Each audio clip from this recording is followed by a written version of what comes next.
Citus subcontracted AMCO to complete work on the salt and freshwater mains to the development. 8 p.m. on Saturday night, just as families in the now heavily populated Eastside area were getting ready for dinner, workers drilled through a cable and residents were left in the dark. It took 90 minutes for power to be restored and the cable has now been fixed.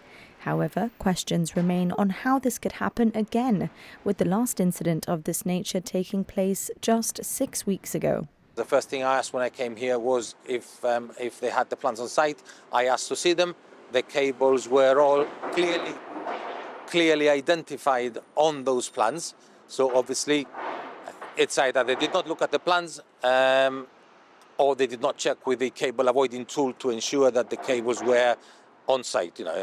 They could have avoided this incident. Could have been avoided straight away. So if they've got the plans and the incident's totally avoidable, something's not right here. Something more needs to be done when it comes to contractors carrying out works of this nature. Absolutely. We are currently investigating, and we shall be talking to the contractor responsible for these works and find out exactly why the plans were not being checked, why there was no cable avoiding tool to check the actual cables, and then we'll decide what will happen thereafter. Now, in your previous interview, you said that it wasn't realistic to have an official from GBC on site with contractors all the time whilst they go through works.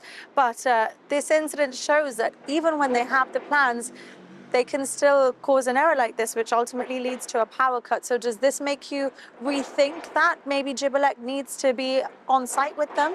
Again, my answer last time remains the same, okay? Because we have 24-hour cover, and when the contractor wants to dig a hole, they should inform us. If they're unsure, we can come on site, we can mark out the exact location of the drawings for them, as we did for the project at Transport Lane. I mean, my team has gone there on several occasions, identifying exactly what and where the cables are. If this contractor was able to be fined anyway, it's always after the incident has occurred. Is there anything else that GBC could do to ensure this doesn't happen in the first place?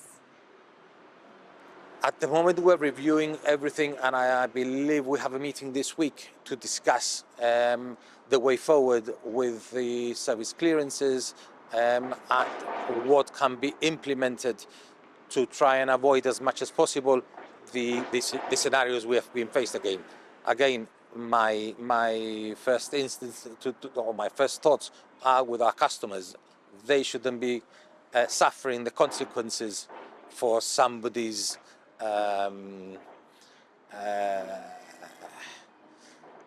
unfortunate events, if I can put it that way.